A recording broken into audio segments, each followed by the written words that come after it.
pleut à la Saint-Médard, il pleut 40 jours plus tard, sauf si 5 greluchons lui coupent les roustons. Les girons et nichons replets s'épanchent une belle humanité, forte, joyeuse et pacifique.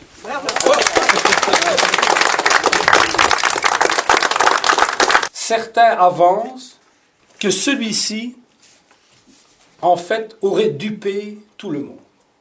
Voilà l'objet du mot démenti. Ce n'était pas la volonté de fertilisation de la femme que le personnage souhaitait, en tous les cas,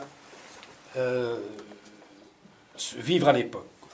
Évidemment, à l'époque, il ne connaissait pas le condom, ni la pilule, ni le coitus interruptus ne marchait pas à chaque fois. Hein, d'où la réputation de fertilisateur qui lui serait venue par la suite. Alors, notre ami Greluchon fut évidemment consacré saint par la suite par l'Église aux environs du XVIIe siècle, hein, et avait évidemment tout un culte dedans. Je crois que c'est 10 ou 15 départements au centre de la France, dont l'Indre en fait partie. Évidemment, nous avons la preuve ici que le fertilisateur donc, a quand même rempli son travail. Dans l'autre cas, je ne vais pas faire de démonstration.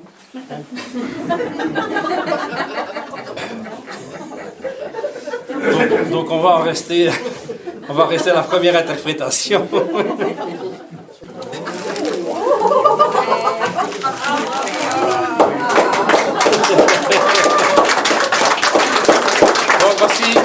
voici donc, en fait c'est un greluchonnet. En ce jour du 18 juin de l'an 2011, se réunissent autour de toi, très cher Saint Greluchon, tes fidèles pantaléoniens et leurs frères belges d'Angreux, pour célébrer les périples de ta fertile et granitique réincarnation. Aussi, cher ami, c'est infiniment peiné que j'implore la clémence pour pardonner ma pèlerine absence que ce billet tente de couvrir. Joyeuse libation à Torto, comme on dit à Liege. Et à très bientôt. Philémon Génin, voilà.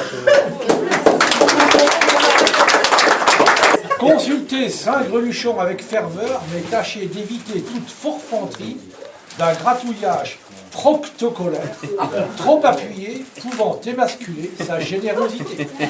Quelle joie elle a eue quand je lui ai appris que nous étions jumelés avec la sainte patrie des Nutons, Angreux.